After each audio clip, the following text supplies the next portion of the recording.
大家好，歡迎嚟到啫喱學煮，我係啫喱。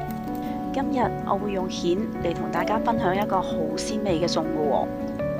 啲蜆係啱啱買返嚟噶啦，咁佢會有好多沙喺入邊嘅。咁我哋首先呢，就要令到佢吐咗啲沙出嚟先嘅。咁我首先呢，就會倒啲水落去浸住啲蜆先啦。跟住呢，我會落1大羹嘅鹽啦。同埋呢，我仲會落2羹嘅紹酒添嘅，跟住將佢哋撈勻咗之後呢，就可以轉落個金屬盤度噶啦。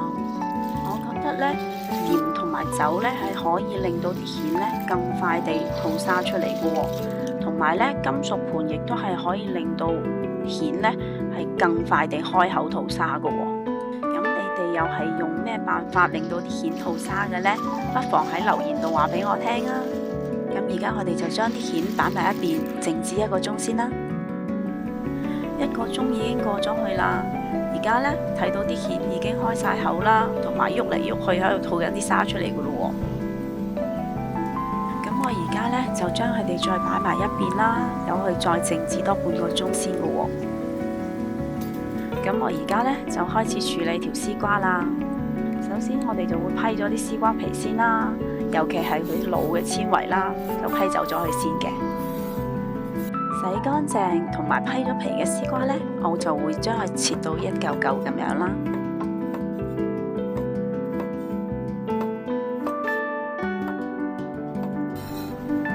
跟住就裝佢落個碟度擺埋一邊備用先啦。我哋而家呢，就要將洗乾淨咗嘅蜆啦，就擺落個蒸爐嗰度，大火蒸佢3分鐘先嘅喎。3分鐘已經過咗去啦，而家呢，睇到啲蜆呢，就已經開咗口嘅咯喎。咁我而家呢，就要將啲蜆汁啦過濾咗出嚟先嘅喎。啲蜆汁呢，就千祈唔好倒咗去喎，呢啲係蜆嘅精華嚟㗎，好好味㗎。過濾咗蜆汁之後啦，我哋就將啲蜆逐隻打開佢，進一步地沖乾淨佢啦。我哋呢，要將蜆入邊有機會殘留嘅沙呢都沖走埋佢嘅。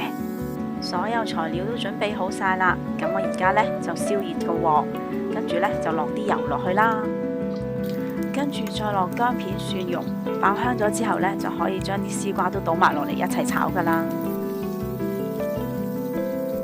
我哋 keep 住個大火快炒，大概炒1分鐘左右啦。跟住呢，就將啲蜆汁倒埋落嚟，同啲絲瓜一齊煮，大火大概煮1分鐘左右。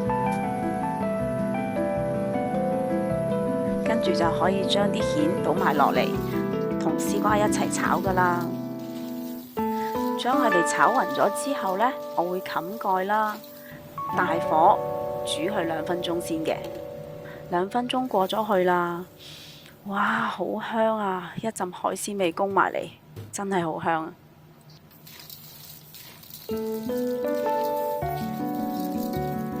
而家我要加少少蠔油落去啦，令到呢啲蜆嘅味道更加提升嘅喎。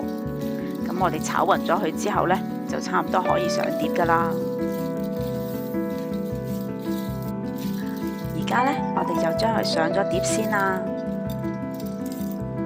一個超級鮮甜又簡單易煮嘅絲瓜炒蜆就已經完成咗啦。